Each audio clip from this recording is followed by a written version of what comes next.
Olá pessoal, bem-vindo a mais um tutorial de práticas nos softwares de sistemas de informação geográfica. Essa prática ela é uma parte 2 da prática um, na qual nós geramos o modelo digital de elevação hidrologicamente consistido para uma bacia hidrográfica, utilizando o software ArcGIS. E aqui nós vamos trabalhar especificamente com o QGIS e o GrassGIS. O GrassGIS ele é um software muito utilizado para interpolação. Ele trabalha bastante com... Ele é muito bom para se trabalhar com dados tanto vetoriais quanto raster. O diferencial dele são as ferramentas de interpolação. Nós não vamos abordar o Grass separadamente do QGIS, porque o Grass ele tem uma outra interface, ele é um pouquinho mais chato de se trabalhar, ele tem várias configurações internas, então nós vamos trabalhar aqui com ele dentro do QGIS, porque o QGIS ele tem uma interface bastante amigável e acho que fica mais fácil trabalhar com o GrassGIS dentro dele. Bom, a primeira coisa que vocês têm que fazer é abrir o QGIS with Grass. No meu caso, já deixo um ícone aqui na barra do Windows, porque aí eu já tenho um acesso rápido.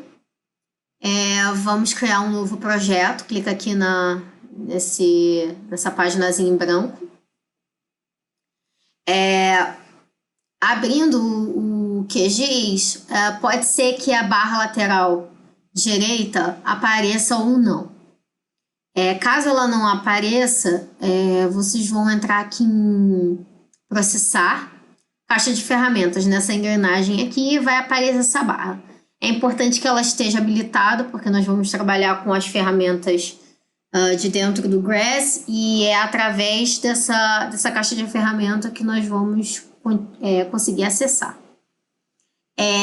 Para quem não tem, baixou o QGIS, mas não baixou o Grass, tem que vir aqui em complementos, gerenciar e instalar complementos. É importante ter acesso à internet para poder achar, né, carregar esses complementos.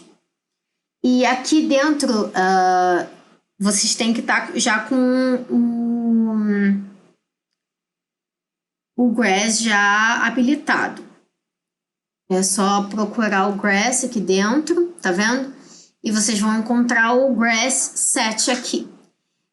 Se não tiver habilitado, clica aqui na barrinha, que aí já vai habilitar o complemento do Grass. E faça o mesmo procedimento, caso não apareça aqui na direita, venha em processar a caixa de ferramenta. Ok. Para iniciar, nós vamos ter que trabalhar com os dados, né, da bacia. Então, eu disponibilizei lá na pasta para vocês os dados da bacia,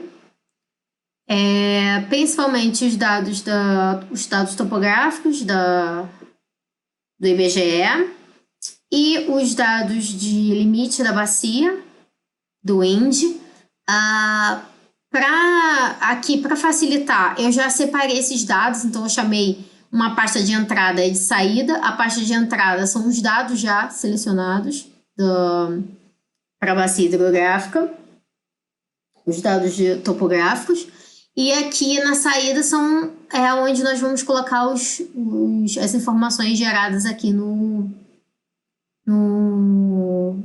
na nossa prática. Os dados de entrada vão ser praticamente a rede de drenagem, curva de nível e ponto cotado. Para essa prática em específico, vamos gerar o MDE a partir de um desses dados apenas. Poderíamos gerar a partir dos 3 dados, mas eu vou mostrar para vocês como gerar a partir de um dado apenas e como o levantamento do IBGE a maior quantidade de dados relacionada às curvas de nível da região, então vamos utilizar a curva de nível como dado primário para a geração do MDE. E então nós vamos entrar somente com um dado de curva de nível dentro do software.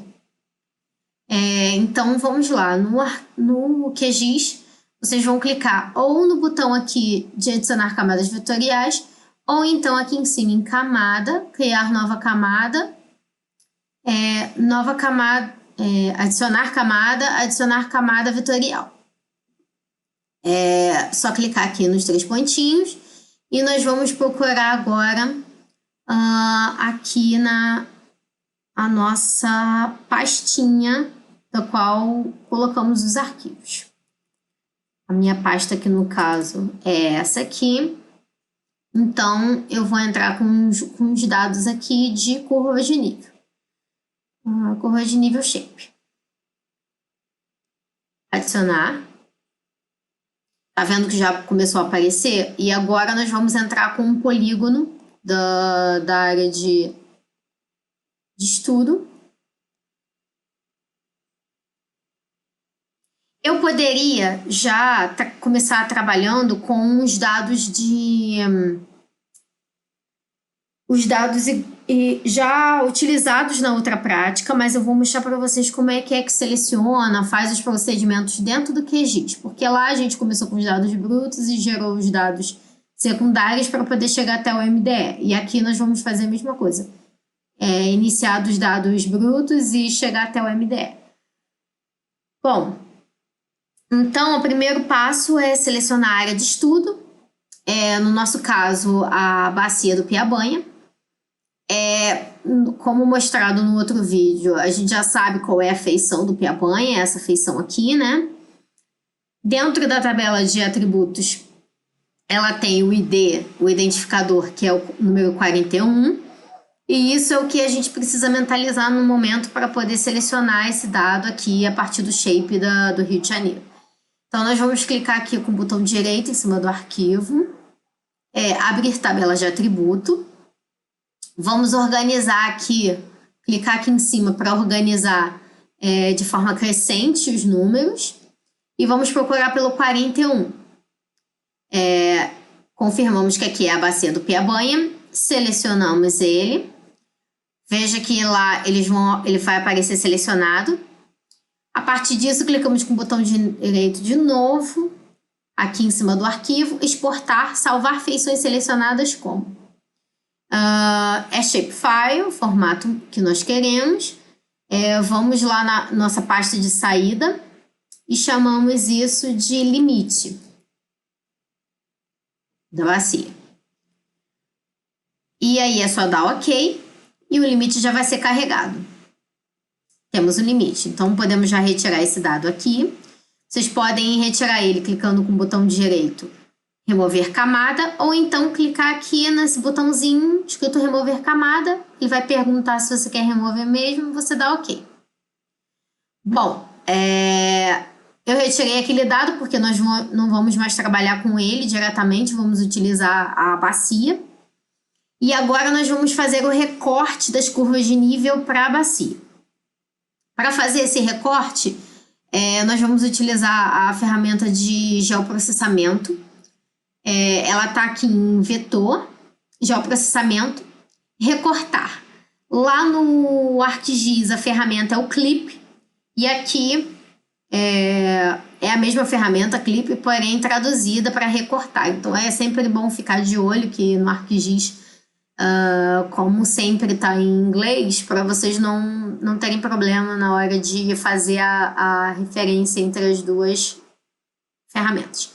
Então, clica no recortar, vamos escolher a camada de entrada, a camada de curva de nível, e a camada de sobreposição é o limite da área. O dado recortado, vamos clicar aqui, Save to File, vamos colocar lá na nossa pastinha, né? Estou copiando aqui o caminho que é para facilitar nossa vida. A saída, e vamos colocar como curva recortada. salvar. Só executar. O procedimento não demora muito. Esses procedimentos dentro do ArcGIS, eles costumam ser bem rápidos, exceto quando você está trabalhando com um volume de dados muito grandes, principalmente com resoluções altíssimas, né?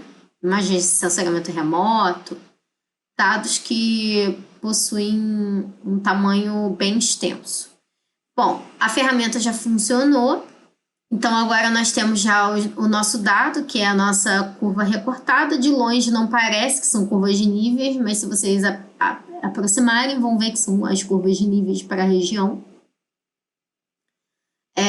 Esses dados aqui nós não vamos utilizar, então vamos deixar eles por enquanto desligados. Poderíamos também retirar eles de dentro do software, mas vamos manter eles aqui por enquanto.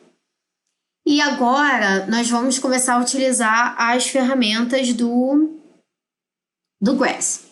Mas antes, vamos apenas conferir as informações do raster, ver se eles estão no sistema correto que nós queremos trabalhar. Vamos trabalhar com o Sirgas 2000, ele está certinho, Sirgas 2000. E o próximo passo é rodar as ferramentas do GRASS. A primeira ferramenta que nós vamos rodar é a ferramenta de transformação de vetor para raster. Esse dado aqui, que é a curva recortada, é um dado raster. Então, ele vai precisar... Ele é um dado vetorial, e esse dado vetorial ele vai precisar ser transformado para raster, para que assim a gente possa gerar a nossa superfície. Então, o nome da ferramenta é V2Raster, que é a ferramenta que transforma de vetor para raster. Vamos clicar aqui. É só procurar aqui dentro dessa caixinha de ferramenta. Você pode também procurar dentro do próprio GRASS, lá no complementozinho, naquela página inicial aqui. Mas digitando eu acho que é bem melhor de procurar. Então, vamos entrar com a camada vetorial que nós queremos transformar, que é a curva recortada. Aqui, nos 3 pontinhos do tipo de elemento, podemos manter ponto, linha e área, que são os tipos de dados que podemos trabalhar nessa ferramenta. No nosso caso, vai ser linhas, né, que é as curvas de nível, mas não precisa utilizar esse parâmetro para... Não precisa desabilitar os outros parâmetros. A fonte do valor raster é atributo e o nome da coluna para o parâmetro vai ser cota. A partir daqui não mexe em mais nada até a parte de Advanced Parameters. Se essa aba tiver assim fechadinha, ó, vocês clicam nela, a setinha vai ficar para baixo e vai habilitar essas informações. Aqui na extensão da região nós vamos calcular através do próprio raster curva recortada, para ele pegar todo o limite certinho da bacia. E o tamanho, nós vamos escolher 10 metros. Por quê? O levantamento 1 para 25 mil do IBGE, as curvas de nível estão separadas de 10 em 10 metros no levantamento. Então, vocês podem checar isso através da própria tabela de atributos do dado. Se vocês vierem aqui, ó, botão direito em cima do dado, abrir tabela de atributos. Aqui, ó, na cota, vocês clicam aqui em cima para organizar do menor para o maior. E vocês vão ver, ó, 260, 270, 280, 290, tá de 10 em 10 metros. Então, nós vamos interpolar de 10 em 10 metros para não ter vazios nesse nosso raster. E isso não gera problema na hora de interpolar as informações para obter o MDE. O dado rasterizado nós vamos salvar, clicando naqueles 3 pontinhos. Dado de saída, vamos chamar de curva raster. Ela vai sair no formato TIFF e vamos colocar para executar. Esse procedimento às vezes demora um pouco, então temos que aguardar até ele finalizar. Foi até bem rapidinho. Vamos aguardar ele carregar a camada dentro do QGIS. E aí nós vamos ter informação da curva do raster. Se vocês olharem, a curva ela tá bem dimensionada, tá bem bonitinho. Quanto mais vocês derem, a região ela foi bem rasterizada. As curvas parecem que estão bem certinhas. E agora, com as curvas já prontas, né, em formato raster, nós vamos poder utilizar a ferramenta que faz a superfície, né, do MDE, que é a RSurf Contour. Essa RSurf Contour é importante saber que, como é uma superfície raster, ela precisa do dado de entrada sendo um raster também. Então, por isso que a gente transforma de vetor para raster. E aqui, no caso, ela vai precisar desse dado raster, então a gente tem que fazer aquela conversão através do V2Raster primeiro. Então, clica aqui no RSurf Contour, procura no Search, vai aparecer, vai ser logo a primeira informação. E aqui nós vamos selecionar a curva raster, que é o dado raster de entrada. Vamos selecionar agora o tamanho da célula como 30 metros para ter o nosso MDE. E vamos calcular o extend, né, a extensão de interpolação pela curva raster. Aqui, clicamos com o botão, clicamos em cima desses 3 pontinhos, botãozinho de 3 pontinhos, Save to File. E nos dados de saída, nós vamos chamar de MDE underline surf de superfície. Ele vai estar em formato TIFF. É só manter isso bem simples e vamos colocar para executar. A execução dessa ferramenta demora, porque a bacia ela é uma região extensa. Então, pode ser que ao longo do procedimento o software trave, dê alguns probleminhas, mas nada vai impedir da gente conseguir chegar no nosso produto final. Então, vamos colocar para executar a ferramenta e vamos deixar ela rodando até obter o produto. Bom, depois que a ferramenta terminou de rodar, nós vamos ter como resultado esse produto, que é o MDE da nossa área, a partir das curvas de nível. Se vocês quiserem, pode selecionar o MDE, vir aqui, propriedades, e alterar a paleta dele, né? Colocar em falsa cor, colorido, ou pode manter também como uma simples banda cinza, preto para branco também, não tem problema nenhum. E esse MDE é o MDE para a nossa região. O MDE ele ficou bem bonitinho, né? Bem interpolado, dá para ver que mesmo com a célula de 30, parece que está bem consistente com a drenagem, né, da região. Se vocês quiserem, vocês podem abrir aqui a drenagem, vamos colocar a drenagem para verificar como é que esses dados ficaram. Aqui no dado de entrada, temos aqui o nosso trecho de drenagem shape. Vamos abrir, adicionar, close.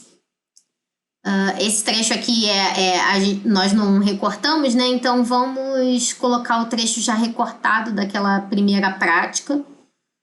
Se vocês quiserem, podem refazer a mesma coisa que nós fizemos para a curva de nível, dá para fazer para o trecho de drenagem e para o ponto cotado, para recortar os dados. Mas como a gente já fez na primeira prática, né?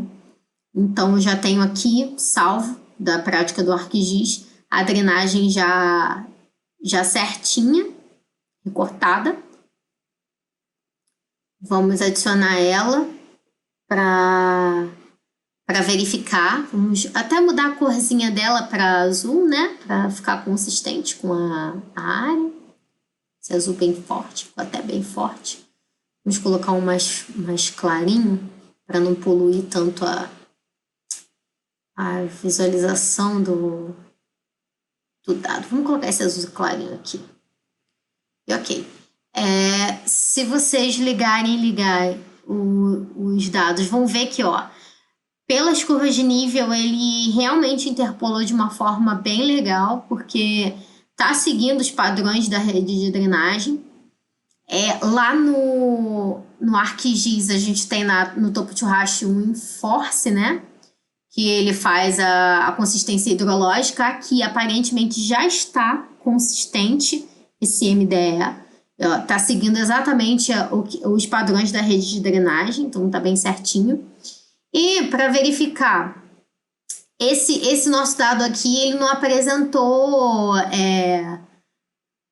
valores nulos, né? Valores de depressões espúrias, mas se ele viesse com depressão espúria, nós poderíamos fazer a aplicação da ferramenta Fill, né? Para preenchimento. No QGIS, né? Utilizando o GRASS, essa ferramenta se chama R.Fill Nulls. Essa ferramenta aqui, é só clicar em cima dela. Ela vai abrir e a camada vai pedir a camada que nós desejamos preencher, que é o MDE Surf. O método de interpolação do qual a gente deseja utilizar para poder preencher pode ser o bilinear, bicúbico, vizinho mais próximo, dependendo do que for de interesse do analista. E aqui nós podemos utilizar ou alterar os parâmetros de tensão, de suavização, a largura de aresta. E aqui selecionar o tamanho da célula da região GRASS, né, que nós vamos dar para a saída, que é 30 metros, só colocar 30 metros. Setar aqui a região de extensão de cálculo dessa interpolação, que vai ser a própria região do MDE Surf. Aqui nós alteramos para 30 metros e damos o nome de saída aqui no preenchido. E é só colocar para executar. Não vamos executar aqui no caso, porque o nosso MDE não está com valores de depressões espúrias. Principalmente porque, como foi gerado primeiro uma superfície rasterizada e depois a superfície final rasterizada do MDE, então ele conseguiu obter informação para toda a área. Se ele não conseguisse, aparecesse aqueles pontinhos brancos dentro do valor, né, do MDE, nós teríamos que fazer o preenchimento através do fio. E é basicamente isso. É bem simples o procedimento dentro do QGIS. É interessante, dentro do QGIS, a gente também colocar o MDE gerado lá no ArcGIS, né? Vamos puxar ele aqui para dentro para verificar se realmente ficou bem próximo do esperado, né? Para a gente dar uma comparada nesses dois dados e verificar se realmente o MDE está consistente. Aqui no meu caso é o MDE 30 Fill. Eu vou abrir ele aqui. Vamos esperar ele carregar. Acho que ele já carregou. E esse daqui opa, carreguei vários, mais de um. Esse daqui é o MDE 30 Fill. E se a gente olhar, ele tá basicamente a mesma coisa, bem parecido com a diferença, não é quase que imperceptível entre os dois. Não parece ter muita diferença entre essas duas informações. Parece que o MDE ele foi bem interpolado, foi obtido de uma maneira bem consistente, precisa para a região.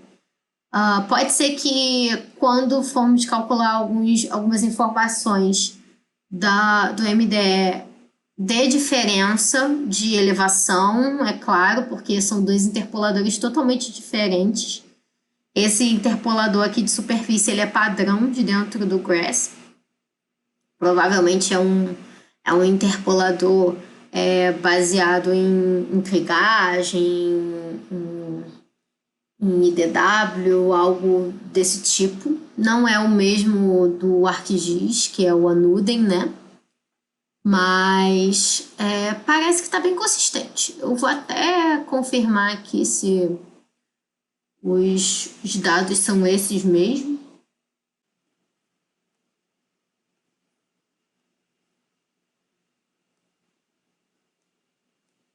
E realmente é o mesmo dado. A gente está confirmando que realmente essa é a informação certinha da. E então é isso, pessoal. Basicamente é isso que eu queria mostrar para vocês. O interpolador do QGIS, ele é um interpolador bom para a área. O ideal é a gente conferir isso a partir dos produtos primários e secundários do MDE, porque provavelmente isso vai mostrar as diferenças.